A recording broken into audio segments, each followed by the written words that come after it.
Ya, vamos a comenzar entonces. Pusimos grabar. Les había preguntado si les habían dicho, habían mandado un calendario, pero no sé si será el de oficial.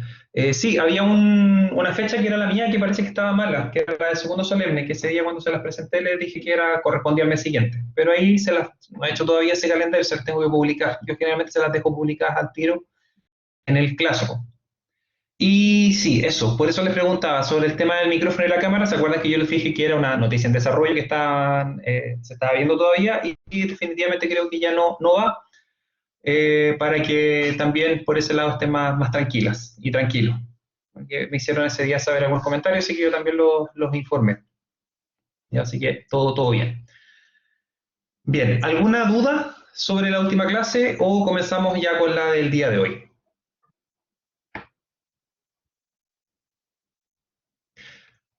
No, ya. Lo otro, yo les voy a ir subiendo, lamentablemente, los libros que yo habitualmente les sugiero, les recomiendo usar en análisis y tecnología, como la biblioteca está cerrada, no están digitalizados.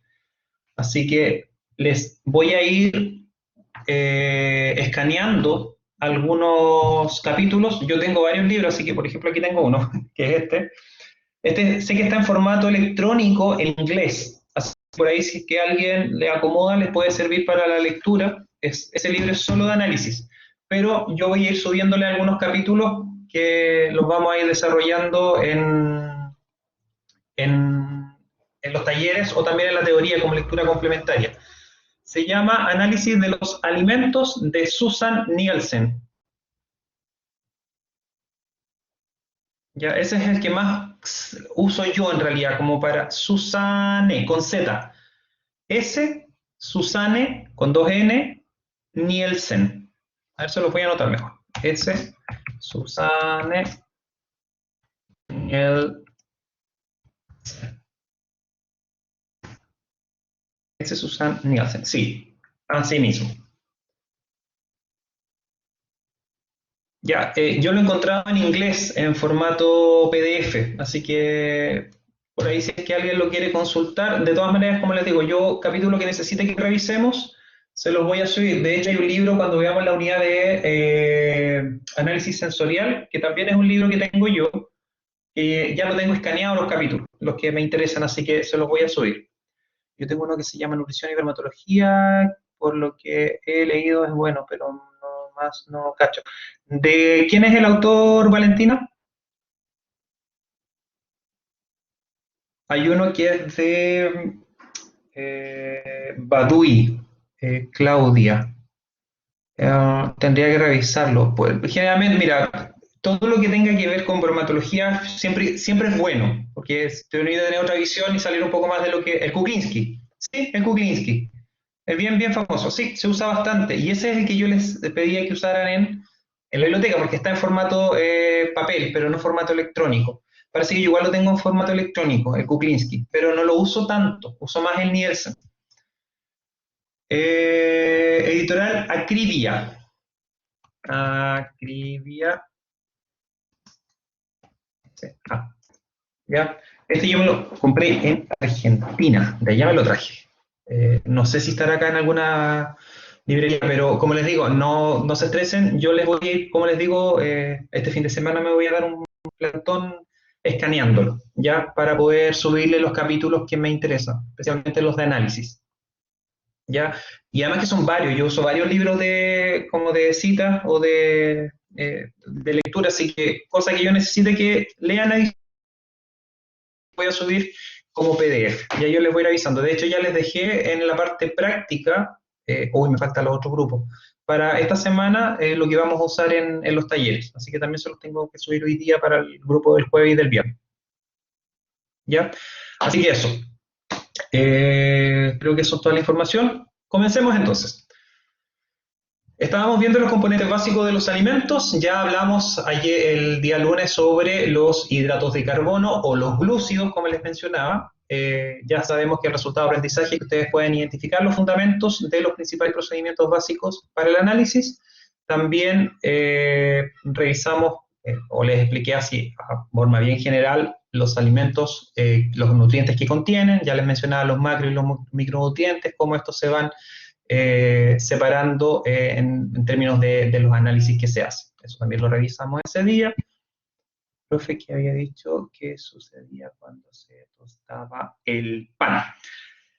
Suceden varias cosas. Por ejemplo, hay una reacción, a ver, esto no se lo dije, en el caso de los hidratos de carbono, ¿se acuerdan que yo les dije que tenían la capacidad de retener agua? Que hacían como una especie de, no es que absorbían, sino que retienen el agua.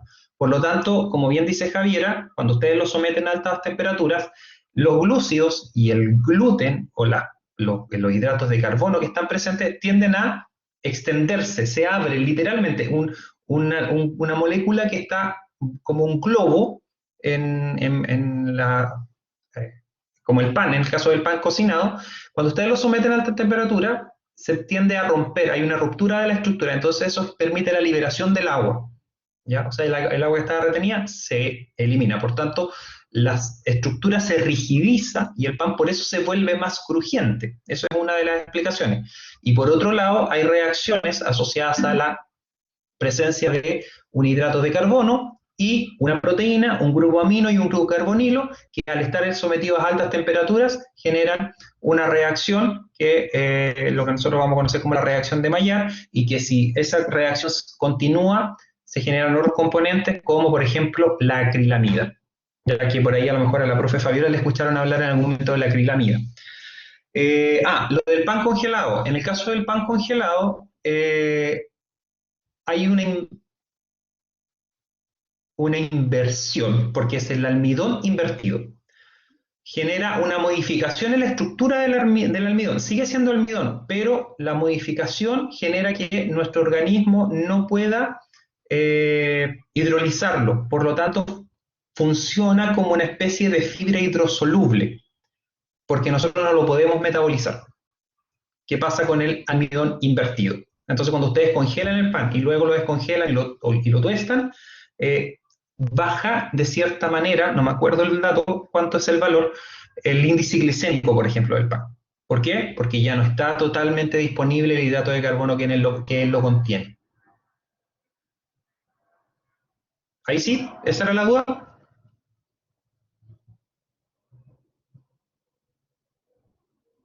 Creo que sí.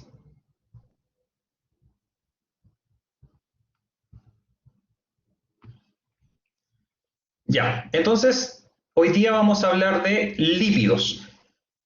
Desde el punto de vista, vamos a ver un poco la clasificación, la estructura y algunas de sus propiedades.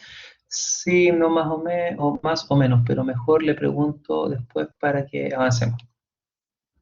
Ya, Cristian, ni un problema. O si no alcanzamos, porque hoy día lo más probable es que vamos a estar justos con el tiempo, en el taller o en el laboratorio, en esos horarios prácticos, a veces es bueno también aclarar dudas ahí. Ahí, como siempre, yo estoy, entre comillas, en silencio esperando que ustedes avancen. Ahí también aprovechar esos tiempos para consultas, ¿ya? Y también tengo que publicarles el horario de consultas mío, que generalmente van a ser los días, lo tengo el día lunes a las 12. Ese va a ser mi horario de consulta, así que ahí también tengo un módulo o una hora para poder estar conectado si es que alguien quiere aclarar dudas o está trabajando en algo y lo voy guiando en ese proceso, ¿ya? Eso es otro detalle, ¿ya? Bien, les decía entonces que en el caso de las grasas vamos a hablar un poco de la clasificación, la estructura y sus propiedades, cosas generales. Por ejemplo, las grasas, también llamadas lípidos, conjuntamente con los carbohidratos, representan la mayor fuente de energía para el organismo. Yo no voy a entrar en esa materia porque no es de mi expertise, a pesar de que soy nutricionista, pero hace mucho tiempo que me dejé dedicar a la parte de metabolismo, propiamente tal. Así que por ahí si me preguntan algo, simplemente le voy a decir, chiquillo, no me acuerdo. ¿Ya? Hablemos de ciencia de alimentos, por ahí tengo un poco más de conocimiento, un poco más nomás, ¿ya? Pero ya ustedes sabrán también que las fuentes principales de energía, como lo veíamos el otro día, hidratos de carbono, proteína y grasa, pero en el caso de las grasas, la característica que tiene es que aporta una mayor energía kilojoules, como nosotros las medimos en los laboratorios, que se transforma a kilocalorías o a calorías.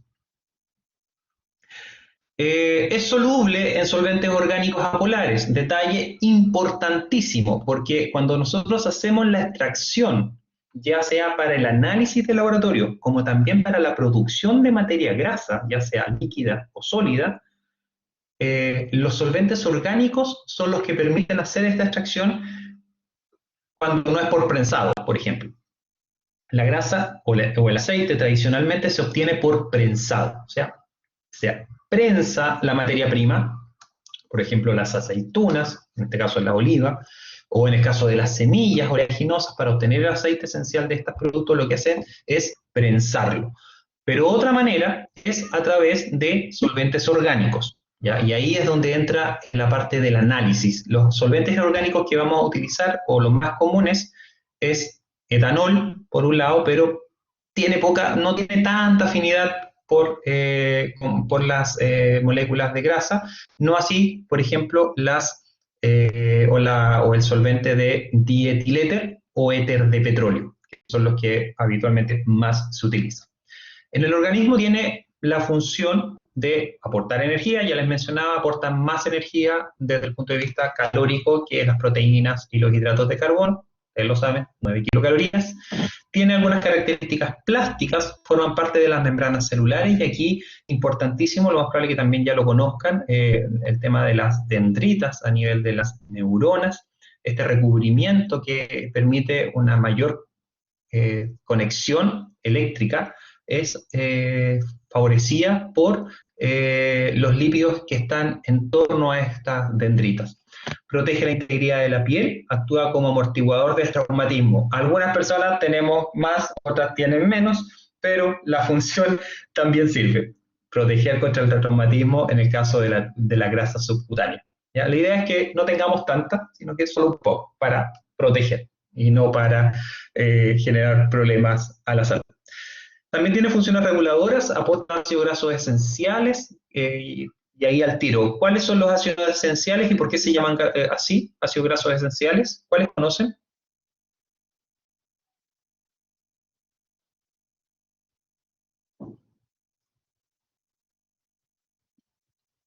Omega 3, omega 6. ¿Cómo cuáles? DHA, docosa hexaenoico o el docosa pentanoico, ¿ya? Exacto. Esos son los ácidos grasos esenciales. ¿Y por qué son tan esenciales?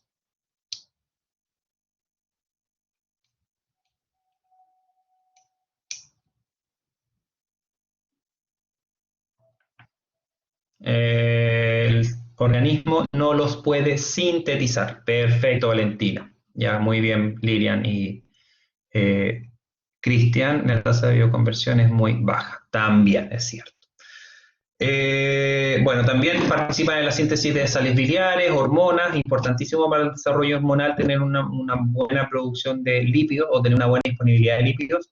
Aislaste térmico, en el caso de las zonas demasiado frías, la materia grasa, principalmente se ve en el reino animal más arcaico, no tanto en nosotros paliamos el frío a través de la ropa, ¿ya?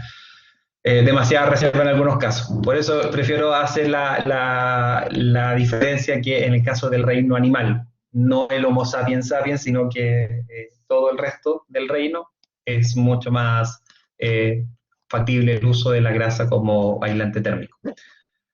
Responsable de determinadas características organolépticas de los alimentos, como por ejemplo el sabor y la textura, y participa con mucha importancia en la saciedad de los consumidores.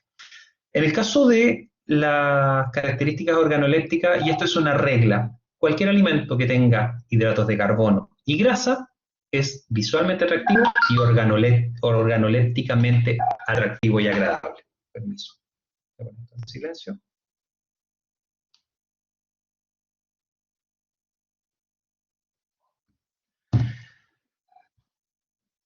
Como los berlines fritos. ¿Has comido un berlín horneado?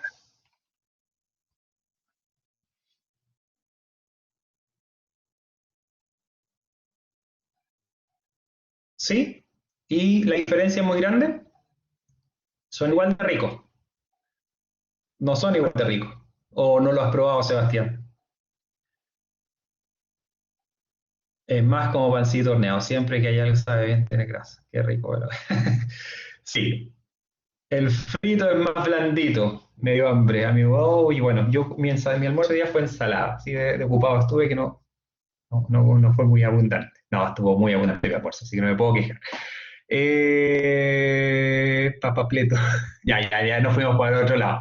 Ya, ¿por qué les preguntaba por los berlines? Porque en el caso de los berlines hay dos variables, dos variaciones, hay una variación, el berlín horneado y el frito, y hay características organolépticas que se identifican.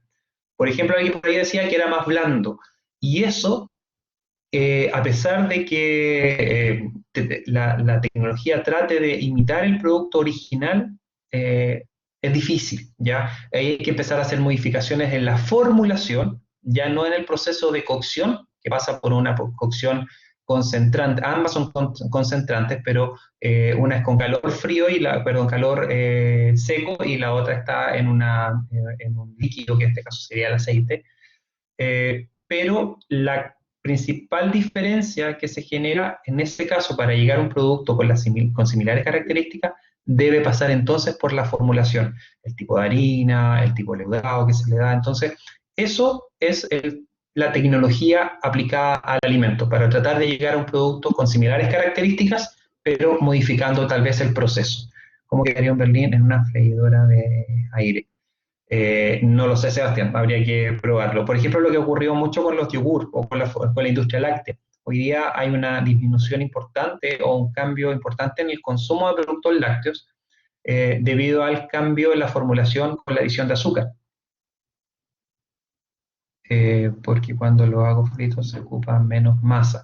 Y eso se debe, Javiera, a que la masa tiende a absorber más aceite. Entonces eso genera un producto un poco más blando desde el punto de vista con la absorción del aceite que presenta. ¿Ya? En cambio, exacto, es como una esponja. Tiende a hincharse un poco más por la absorción del aceite. En ese caso, llegar a ese producto con similares características cuesta mucho. Y eso es lo que hace la tecnología en alimentos. Buscar alternativas, pero que asemejen al producto original, pero con propiedades más saludables. Que, por ejemplo, alguien dice, hasta el Chocapic es más saludable. Claro, o sea, Chocapic que comía yo en mi época hace más de 30 años atrás, más de 35 años atrás, la verdad es que yo hoy día pruebo un Chocapic y eso no es Chocapic, pero es lo que la industria ha generado y es producto de la eliminación del azúcar, ¿ya? Y el cambio de un edulcorante nutritivo por un edulcorante no nutritivo. Cada vez sabe más mal. Entonces, ahí está el desafío de reeducar a la población. Por ejemplo, yo soy convencido de que no hay que ser restrictivos en la educación alimentaria. Y eso se lo digo desde la experiencia como nutricionista, el tiempo que me dedicaba a pacientes. Lo mejor es motivar el cambio del hábito, y es como lo fundamental en el caso de la malnutrición por exceso. No restringir, sino que motivar el cambio. ¿Ya? La modificación, la eliminación, pero periódica y no de una vez por todo, de una vez, de un día para otro, por ejemplo, eliminación del azúcar, del pan, de una dieta que llevan años o décadas personas comiendo de esa manera, o sea, y eso genera muchos problemas también después en la relación que uno tiene con los pacientes, por lo tanto, ahí acuérdense siempre de eso, llegar a acuerdos con los pacientes cuando lleguen, cuando trabajen con ellos. Y no ser tan restrictivos. Yo creo que eso es una de las cosas fundamentales para tener éxito en la atención nutricional. Pero nos quedamos con el perrito en el comercial, el de Chocapic. Seguimos pegados en el Chocapic. Solo debe haber un balance, un equilibrio, un justo balance y equilibrio, Lilia. Por lo tanto, lo que les decía yo, lo que ocurre con la industria láctea, también han sido cambios importantes en el sabor, han tenido que reinventarse para poder mantenerse vigentes e incluso, por ejemplo, cambiar el etiquetado. En el caso de las leches, el yogur o del yogur principalmente, la eliminación del azúcar para poder eliminar los sellos altos en azúcar o en calorías, pero eso generó un cambio en el sabor original del yogur al cual estábamos acostumbrados. Los más proteínas están como... Claro, ¿y sabes por qué, Cristian? Hay una estrategia detrás de eso, es porque si ustedes se dan cuenta, la consistencia de los productos lácteos ricos o enriquecidos con proteína, lo que hacen es modificar la textura. que generar o lograr una textura que antes lograban con la adición o la incorporación de gelificantes o del mismo azúcar, hoy día lo están generando solo con proteína. Por lo tanto, están cambiando una característica por otra. Pero, por ejemplo, el endulzante que están utilizando sigue siendo stevia, sigue siendo tagatosa o algún otro edulcorante no nutritivo, que para quienes, por ejemplo, no consumimos ese tipo de edulcorantes, no es agradable. Por lo tanto, ahí es donde hay que reeducar y acostumbrarse a los nuevos sabores o simplemente no consumir. ¿Ya? Ahí está el poder de decisión del consumidor. ¿Y es mejor o no, profe, que sea más sano? ¿A qué te refieres, Camila? ¿En el de los lácteos, del azúcar, de la grasa, de la proteína, del yogur, de los lácteos? A ver, el yogur o los lácteos de por sí son saludables. La bibliografía indica que los lácteos en general funcionan como protectores cardiovasculares, por ejemplo, como protectores de enfermedades cardiovasculares o enfermedades osteoporóticas, eh, y con todos sus componentes, tanto grasos como no grasos. En el caso de la margarina con mantequilla, bueno, ahí hay un problema, porque en el caso de la margarina con mantequilla estás consumiendo un aceite hidrogenado. Y si por ahí cuando veamos la parte de aceite, que es lo que quería revisar hoy día, los aceites hidrogenados tienden a modificar su estructura química, por lo tanto tienden a aparecer los ácidos grasos trans. Aunque tenga mantequilla, que es más natural y que es una mantequilla de origen animal, el hecho de tener presencia de aceite de ácido graso trans o de aceite hidrogenado genera un efecto negativo a la salud, ¿ya? Un producto proteico es lo mismo que un... Ah, me perdí. Un producto protein es lo mismo que un vaso de leche. ¿En el aporte proteico te refieres, Maite?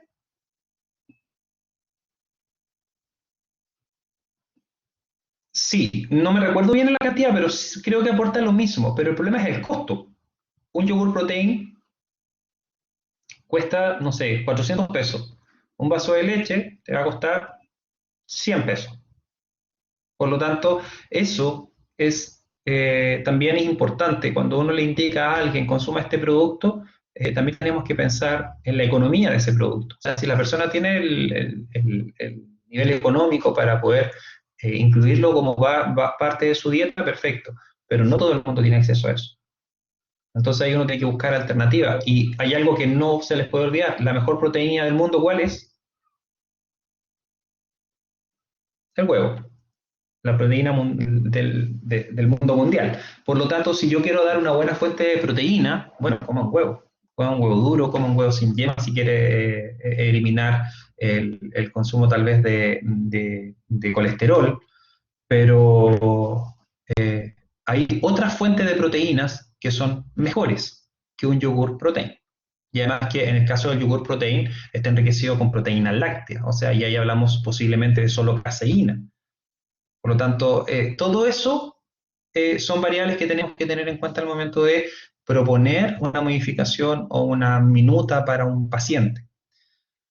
Francisca, profe, y los de comen huevo crudo. Si demás tienen el riesgo de salmonela, pero dejando de lado eso es mejor ya que no se somete a cocciones.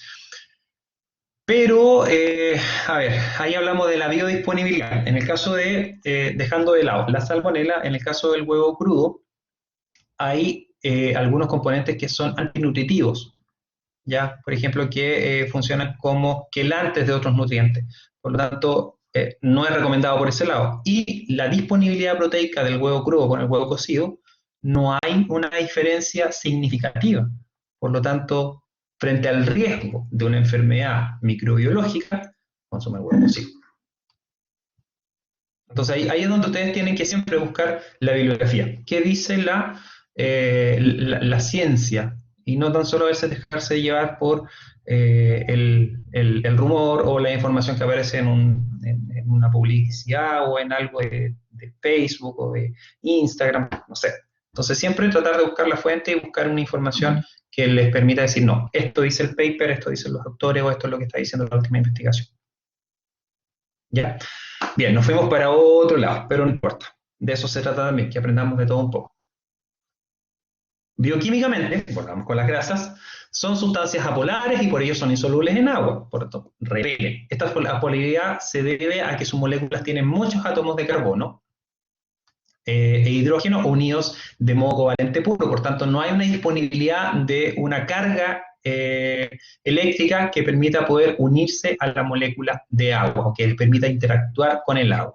Podemos concluir también que los lípidos son excelentes aislantes y separadores, ya que tienen esta capacidad de repeler, y las grasas están formadas por, como bien decíamos, ácidos grasos, y ahí vamos a ver la clasificación de las grasas en el caso de, vamos a tener lípidos simples y los lípidos complejos.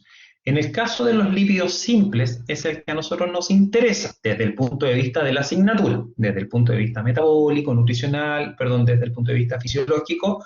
Los lípidos complejos tienen un papel fundamental, pero no es el objetivo de esta asignatura. Nosotros vamos a hablar de los primeros, los simples. Y ahí vamos a encontrar la clasificación, por ejemplo, entre aceite, manteca o grasa, que es con el nombre que le conocemos, y las ceras. Todas ellas, tanto el aceite, la manteca y la cera, la única diferencia principal, por ejemplo, entre el aceite y la manteca es el tipo de triglicéridos que tiene, y el largo de la cadena y el peso molecular. Y ahí vamos a ver por qué unos se comportan como aceites y por qué otros se comportan como manteca o como grasa. Entonces, cuando uno habla de grasas o aceites, es mejor referirse a lípidos, lípidos simples, ¿ya? ¿Por qué? Porque cuando yo digo aceite, debería estar haciendo mención al lípido líquido o a los ácidos grasos que yo los encuentro en estado de temperatura ambiente en forma líquida. Mientras que la grasa o la manteca es lo mismo, pero que a temperatura ambiente yo los voy a encontrar en estado sólido.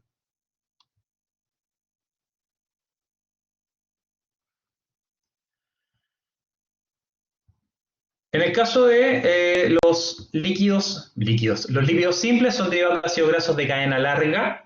Ya los ácidos grasos que forman parte de los lípidos son muy variados y se pueden agrupar en ácidos grasos saturados, que poseen enlaces sencillos, por lo tanto carbono, enlace, carbono, enlace, carbono, enlace, y cada carbono va a estar unido a dos hidrógenos. Y por otro lado vamos a tener los ácidos grasos insaturados, que va a ser carbono, doble enlace, carbono, doble enlace, carbono, un enlace, dependiendo del tipo de ácido graso insaturado que tengamos, vamos a saber si es monoinsaturado o poliinsaturado. Ya como vemos en la imagen del fondo, ahí podemos ver que los dos ácidos grasos que se veían en el fondo eran ácidos grasos insaturados y, según la imagen, eran omega 3.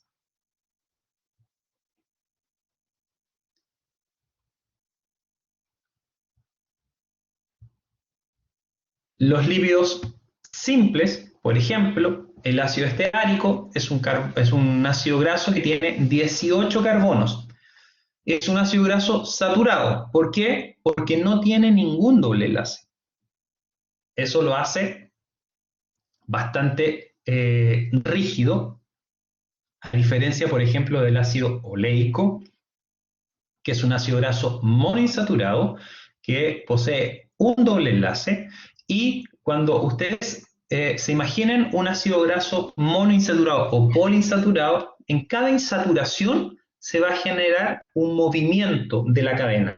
Cuando el ácido graso no tiene insaturaciones, es una línea recta en el esquema o en el plano. Pero si yo le incorporo una insaturación o un par de insaturaciones, comienza a curvarse en la imagen del esquema tridimensional. En el caso, por ejemplo, del ácido linoleico, es un ácido graso de 18 carbonos, pero este tiene dos doble enlaces. Y por último, el ácido graso alfa-linolénico es un ácido graso también de 18 carbonos, pero en este caso es un ácido graso que tiene tres doble enlaces.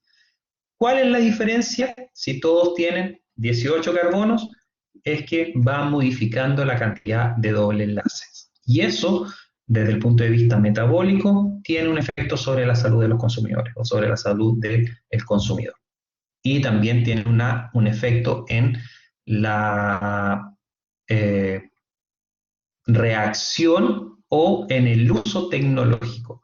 Los ácidos grasos saturados versus los insaturados tienden a ser mucho más estables, por ejemplo, a la luz o a la presencia de oxígeno, mientras que los insaturados, al estar en presencia de oxígeno o de luz, se comienza a perder sus insaturaciones y finalmente se comienzan a enranciar, comienza un proceso de oxidación.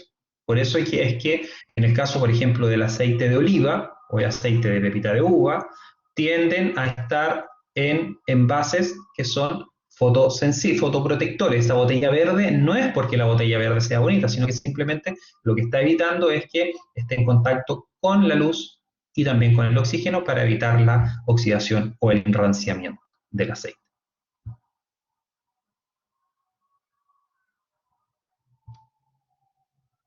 Esto es lo que les mencionaba yo respecto a cómo se vería un ácido graso en el esquema espacial, y ahí es donde se nota la curva. Cuando hay un doble enlace tiende a curvarse esta cadena de carbonos, por lo tanto, entre más doble enlace, más curva va a ser esta estructura. Algunos ácidos grasos, ¿dónde lo vamos a encontrar? Esto es simplemente para recordar información. Esto es lo más probable es que lo vieron en Ciencia de los Alimentos. El ácido oleico, el ácido linoleico, linolénico, araquidónico, el icosapentanoico o el EPA, o el ácido docosahexanoico, el DHA. Estos dos últimos los vamos a encontrar en aceites de pescado o en productos marinos. Respecto al alcohol que forma ésteres con los ácidos grasos, ya aquí vamos a hablar de triglicéridos, o sea, el aceite. El aceite es un triglicérido, o va a estar formado por triglicéridos.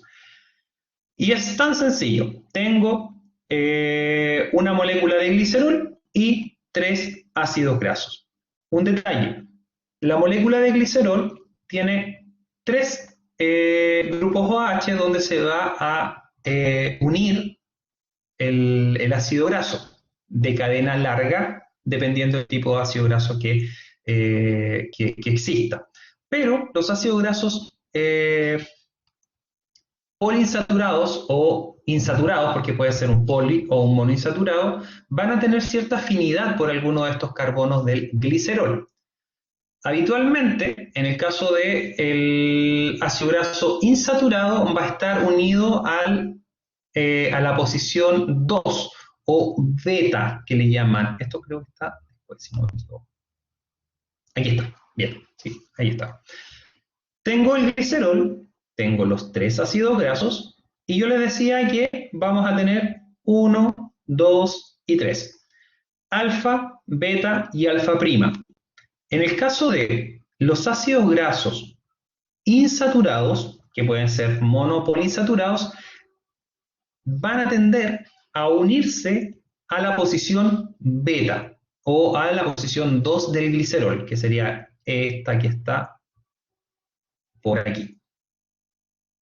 Mientras que en la posición alfa y alfa prima vamos a obtener la unión de ácidos grasos saturados. ¿Ya? Estas características de los glicéridos dependen del grado de saturación.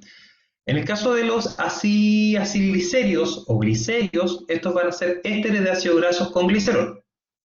Van a constituir mayoritariamente lípidos de reserva energética. Van a estar habitualmente también unidos al tejido adiposo de animales y sobre todo en el caso de plantas, donde vamos a encontrar estas estructuras de reserva. ¿De dónde se obtienen el aceite de origen vegetal? ¿De qué estructuras de las plantas?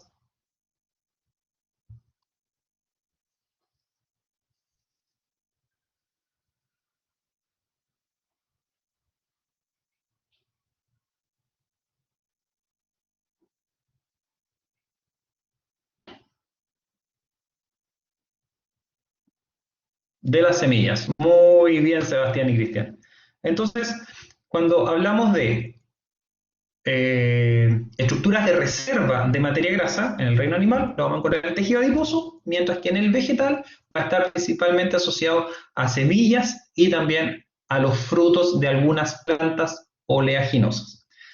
Otro detalle es que los triglicéridos es la molécula que nosotros más conocemos, pero vamos a encontrar también los monoglicéridos y los diglicéridos, que es súper importante recordarlo porque cuando un aceite comienza un proceso de enranciamiento, genera la liberación de los diglicéridos y los monoglicéridos. Y eso habitualmente es lo que uno también utiliza para poder hacer el análisis de calidad de un aceite.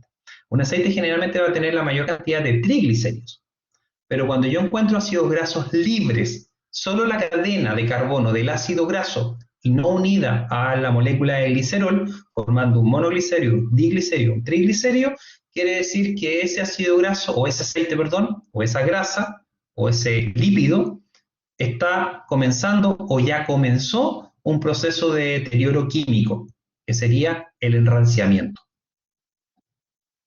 ¿Cristian? Se escucha que a veces mi micrófono no funciona. Aló, aló, ¿se escucha? Sí, se escucha. Ah, ya. Lo que dijo de los monoglicéridos y glicéridos sería para los aceites vegetales. Creo que me perdí un poquito ahí. Y también para las grasas, para todos los lípidos. Ah, ya. Ya, ya. ¿Ya? Ok. Ya, porque, y eso quiero que lo que entiendan, cuando ustedes encuentran los lípidos en modo de reserva, lo van a encontrar como un triglicérido. Esa es la forma más común, ¿ya? Unido a un glicerol, ¿ya? Que tiene estos grupos alcohol, donde está el grupo H, donde se une cada una de las moléculas. Pero cuando el aceite es sometido a altas temperaturas, cuando hay presencia de oxígeno, cuando está sometido a la luz y otras variables que permiten el enranciamiento, esta estructura, así en términos súper coloquiales, se separan y se libera el ácido graso. Si ese ácido graso, cuando yo lo analizo, hago un análisis de calidad del aceite y encuentro un porcentaje de ácidos grasos libres sobre el normal, quiere decir que ese aceite o esa grasa comenzó un proceso de deterioro químico, que es conocido como el enranciamiento. ¿Ya? Entonces voy a encontrarlo como diglicérido, monoglicérido y triglicérido. Entonces cuando yo encuentre demasiados monoglicéridos y ácidos grasos libres, quiere decir que el producto está enranciado o el aceite ha comenzado un proceso de deterioro. En todo caso, hay un análisis sensorial que el sabor y el aroma de un aceite que comenzó el proceso de enranciamiento, la verdad es que se detecta de forma inmediata. No, son varios, Javier. O sea, uno tiene un estándar, por ejemplo, uno habla de la prueba de ácidos grasos libres. Entonces uno lo titula, entonces cuando sobrepasa el valor de hidróxido de sodio para esa cantidad, uno dice, perfecto, este aceite, este ácido graso tiene un porcentaje sobre el 10% o sobre el 5%, y dependiendo del tipo de aceite, uno dice, está fuera del rango, por tanto está deteriorado. Porque para cada aceite hay porcentaje de ácidos grasos libres. ¿Dónde está eso? En el reglamento sanitario de los alimentos. Desde ahí uno utiliza esa referencia. ¿Ya? Bien, lo que les comentaba hace un rato, en el caso de los ácidos grasos saturados, son los que vamos a encontrar en estado sólido y los insaturados vamos a encontrarlos en estado líquido. Por lo tanto, si tenemos un triglicérido donde la mayoría de los ácidos grasos, recuerden que yo decía que tiene una alfa, beta y alfa prima, por lo tanto, si yo tengo un triglicérido que tiene solo ácidos grasos saturados, voy a encontrar un producto en estado sólido. Pero si tengo un triglicérido que tiene mayor presencia de ácidos grasos insaturados, mono o poliinsaturados, ese ácido graso se va a comportar, o ese aceite se va a comportar en estado líquido a temperatura ambiente.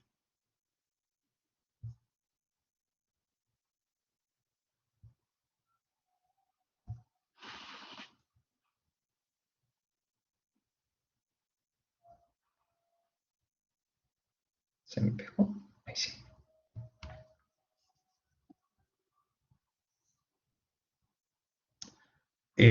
Valentina, no, les decía que en el caso de los ácidos grasos saturados, estos se van a presentar como por ejemplo, vamos a la imagen. Cuando yo tengo un alimento que tiene una mayor cantidad de ácidos grasos saturados, esto se va a comportar como un sólido a temperatura ambiente. Es el ejemplo de la mantequilla, por ejemplo, que la mantequilla tiene principalmente ácidos grasos saturados, pero también tiene una gran cantidad de ácidos grasos de cadena corta, que también se comportan como sólido a temperatura ambiente. En el caso de los ácidos grasos más frecuentes, los acetylglicéridos son el palmítico y el esteárico. Esos son los ácidos grasos saturados que están en mayor proporción. Anótenlo por ahí. Palmítico y esteárico. Pero cuando yo digo ahí, ¿cuáles son los ácidos grasos que están en mayor cantidad, pero los insaturados? El oleico y el linoleico. Por lo tanto, en un aceite, la mayor cantidad de ácidos grasos que voy a encontrar van a ser oleico y linoleico. Mientras que en una grasa, por su condición de sólido, la mayor cantidad de ácidos grasos que voy a encontrar van a ser palmítico y esteárico. ¿Y dónde voy a encontrar los ácidos grasos insaturados?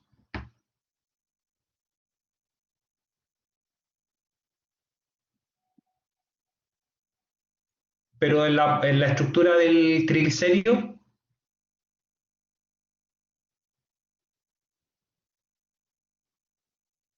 el insaturado, Javier, en el beta o en el 2. Ya, entonces, otra pregunta. Si yo tomo un aceite de animal marino, ¿cuál va a ser el ácido graso que voy a encontrar en mayor proporción? O el tipo de ácido graso que voy a encontrar en mayor proporción en el triglicérido.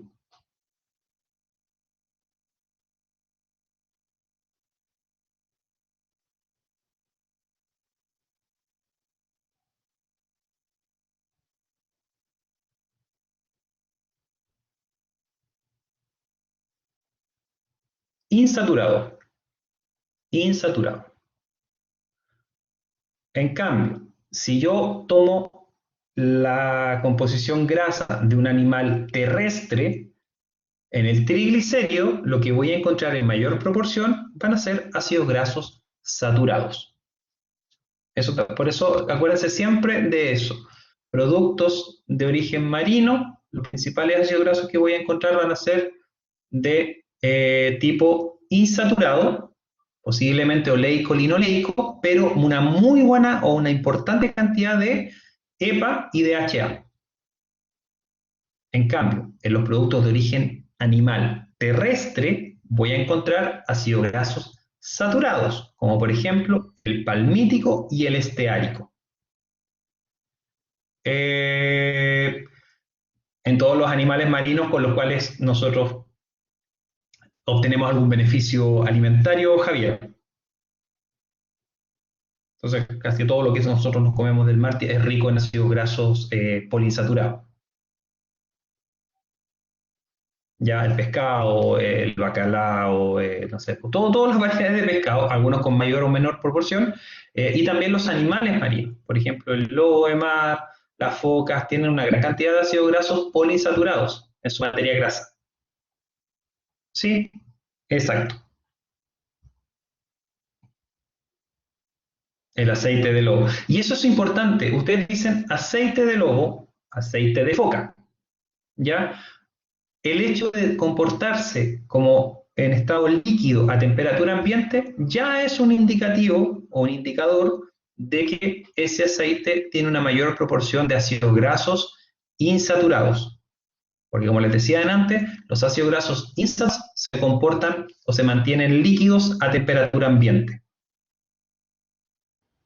mientras que los saturados se comportan como sólidos. ¿Y por qué? ¿Se acuerdan que los saturados tienden a ordenarse, de verse de forma lineal, como está en la imagen?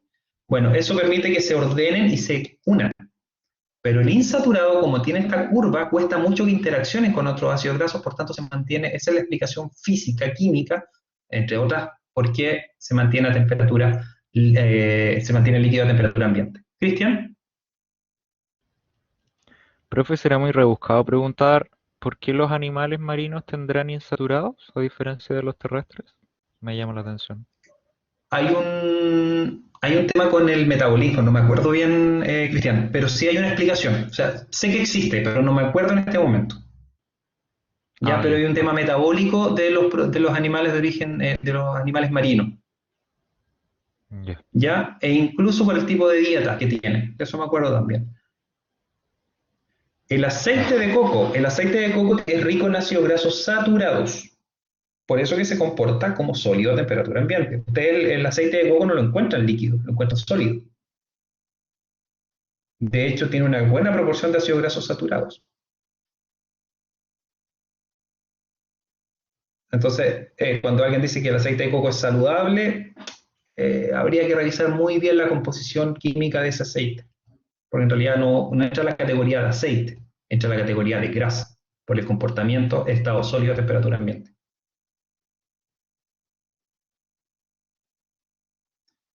Catalina, ¿es grasa que fue desnaturalizada, profe, o se obtiene de forma líquida? ¿A quién se refiere Catalina?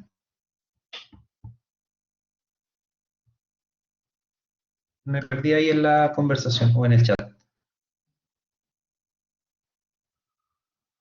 No, ese aceite es, cuando ustedes lo sacan del animal, pasa por un proceso de prensado, literalmente. Tienen que limpiarlo y se comporta como aceite, literalmente se licúa, se vuelve líquido a la temperatura ambiente.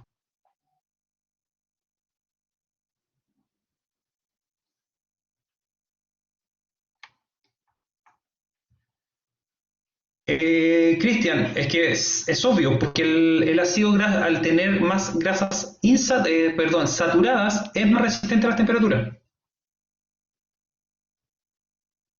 Cuando un aceite tiene mayor insaturaciones, es más lábil a altas temperaturas.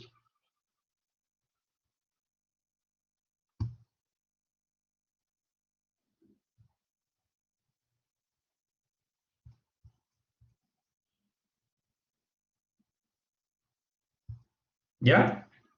Bien, sigamos entonces.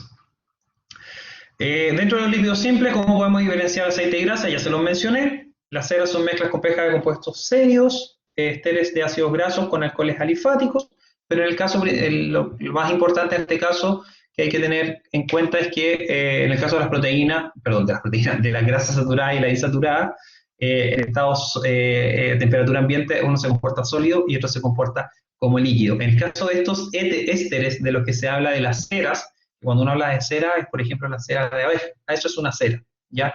Tienen un largo de cadena bastante importante, entre 14 y 32 carbonos. Lo que nosotros utilizamos habitualmente en nuestra dieta va entre los 14 y los 20, 22 carbonos. Eso es en el sentido de los ácidos grasos, pero los ésteres de ácidos grasos con alcoholes para las ceras son son más largos, llegando hasta 32 átomos de carbono.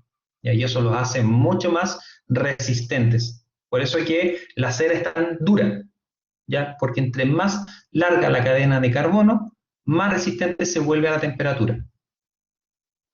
Por eso la grasa es mucho menos resistente, pero sigue siendo sólida a temperatura ambiente. Pero es untable, o sea, uno la puede manipular.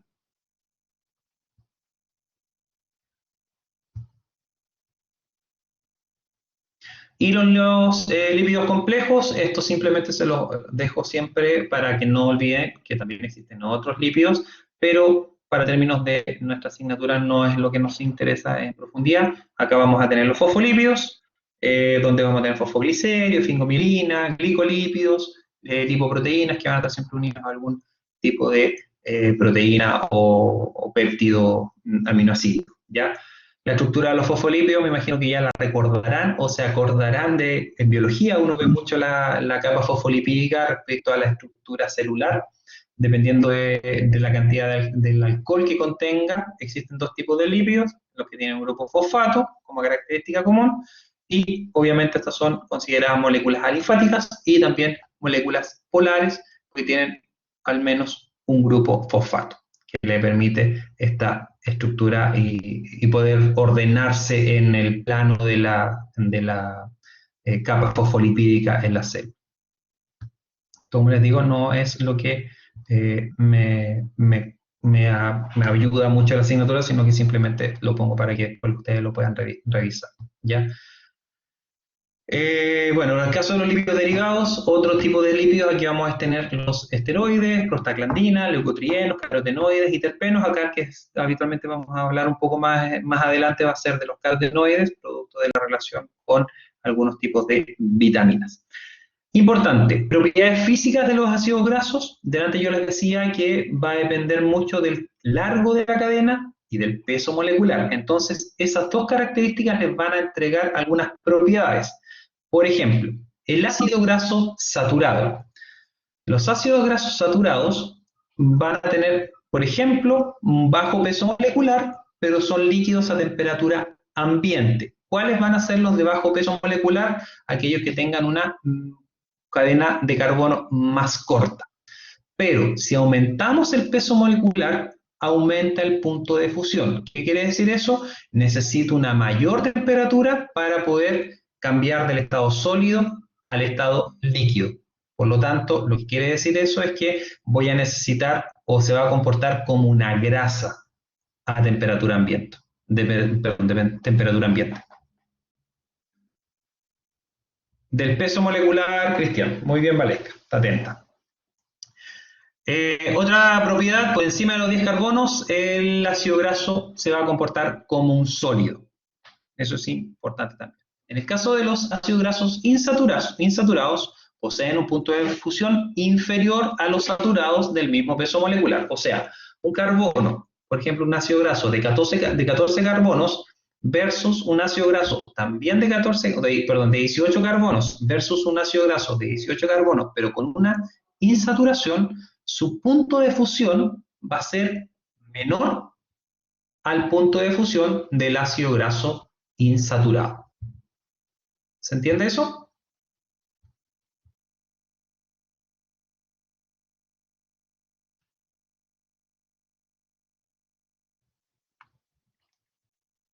Por ejemplo, en el caso del ácido graso esteárico, va a tener un punto de fusión más alto o más bajo que el ácido graso oleico o el ácido oleico.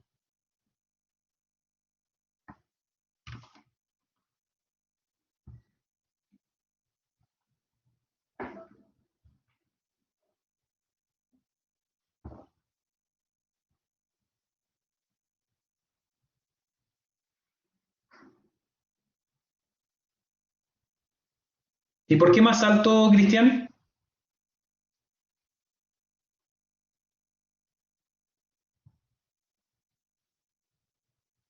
Exacto. Porque el ácido esteárico es un ácido graso de 18 carbonos saturado, mientras que el ácido oleico es un ácido graso de 18 carbonos, pero que tiene una insaturación, es un monoinsaturado. Por tanto, el punto de fusión del esteárico es más alto que el punto de fusión del oleico. ¿Ya? Eso es lo que tienen que tener también claro, por ejemplo, para el solemne. Diferenciar entre un ácido graso saturado e insaturado, conocer un poco la diferencia de los carbonos y saber cuáles son saturados o insaturados, para definir esas diferencias de puntos de fusión. Por otro lado, los ácidos grasos trans, ¿qué pasa con los ácidos grasos trans? Tienen una modificación en la estructura. ¿Se acuerdan de esta forma de los trans? Cis y trans, que tienen una curvita hacia abajo. Cis, trans. Entonces, los ácidos grasos trans se comportan como un ácido graso saturado. Por lo tanto, va a tener o va a tender a comportarse como una grasa. Y tiene un punto de fusión más alto que el ácido graso, que el mismo ácido graso cis, pero porque tiene una diferencia en su estructura. Y obviamente si lo comparamos con un ácido graso con el mismo peso molecular, el ácido graso trans también se va a comportar o va a tener un punto de fusión más alto. Por lo tanto, en resumen, ácido graso trans versus un cis, el ácido graso trans tiene un punto de fusión más alto que el cis. Y si yo comparo un ácido graso trans con un ácido graso del mismo peso molecular, el ácido graso trans va a tener va a tener un punto de fusión también más alto. ¿Ya? Y delante yo algo les adelantaba sobre los ácidos grasos libres. cuando les decía que era porque ya estaba empezando un proceso de enranciamiento. Bueno, cuando yo hago el análisis y encuentro ácidos grasos libres, quiere decir que voy a, o ha comenzado el proceso de enranciamiento o de oxidación del aceite, por tanto está deteriorándose. Cristian, ¿cómo era la diferencia entre trans y cis? De nuevo, el trans, si yo comparo un ácido graso trans con un ácido graso cis, el trans va a comportarse como sólido y el cis como líquido, generalmente. O, dicho de otra manera, el ácido graso trans tiene un punto de fusión más alto que el ácido graso cis. Ahora, si yo comparo el ácido graso trans con otro ácido graso, pero del mismo peso molecular, el ácido graso trans también va a tener un peso molecular, perdón, también va a tener un punto de fusión más alto que el mismo ácido graso que otro ácido graso con el mismo peso molecular. No sé si ahí queda más claro la explicación, Cristian.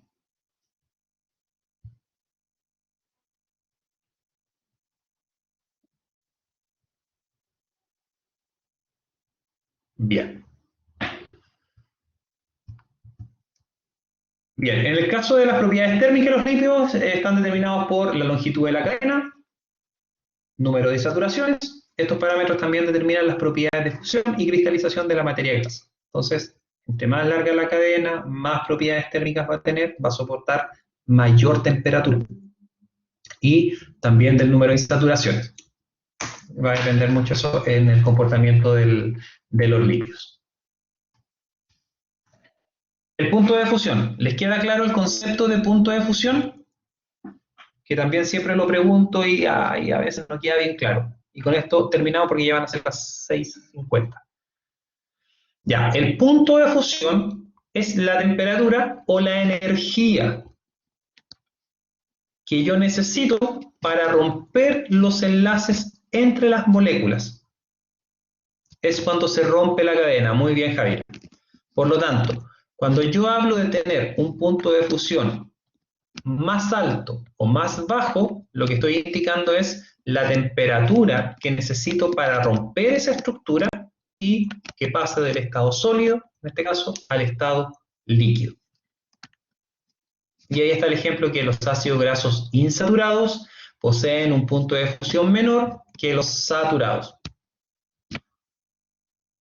Y en el caso de este punto de fusión también se modifica por el largo de la cadena. Entonces, entre más larga la cadena de carbono, el punto de fusión aumenta. ¿Eso se entendió? ¿Me expliqué ahí o no? Son dos variables o dos conceptos, saturado o insaturado. El saturado, punto de fusión más alto que el insaturado. Pero cuando yo tengo un ácido graso de 14 carbonos y un ácido graso de 18 carbonos, ¿cuál tiene el punto de fusión más alto? ¿El de 14 o el de 18? El de 18, exacto. Entre más larga la cadena, más alto el punto de fusión. Más baja la cadena o más corta la cadena de carbono, menor es la temperatura de fusión. Entonces, cuando hablamos de punto de fusión, energía o temperatura necesaria para romper los enlaces entre las moléculas. ¿Ya? Eso, creo que ahí terminamos. Lo dejamos ya para la próxima clase, el lunes. Ahí vamos a tener que terminar esta clase. Esta clase generalmente la he dividido en dos, así que avanzamos 26 diapositivas, podríamos avanzar un poquito más. Pero lo dejamos hasta aquí, ¿ya? Llegaron hoy día 60 personas a clases, creo. Voy a tener que descargar la asistencia. ¿Dudas? ¿Alguna duda?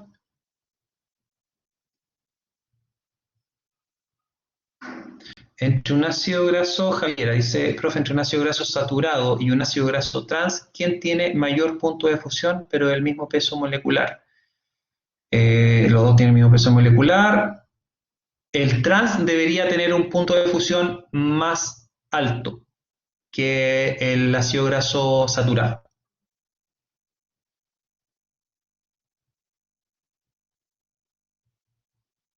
¿Sí? Perfecto. Ya, chiquillas y chiquillos. Maite. ¿Por qué cambia el punto? Porque lo que pasa es que el ácido graso trans tiene un problema, tiene un tema con la energía necesaria para poder pasar del estado sólido al líquido, para romper la estructura. Entonces, al ser más resistente a las temperaturas, necesita mayor energía. Ya, si recuerdan, el ácido graso trans se produce cuando ustedes someten un aceite a altas temperaturas. Entonces se vuelve mucho más resistente a eso.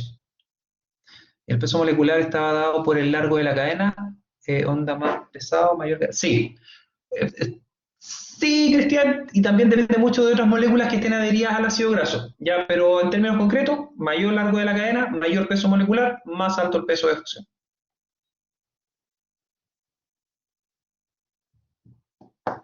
¿Ya?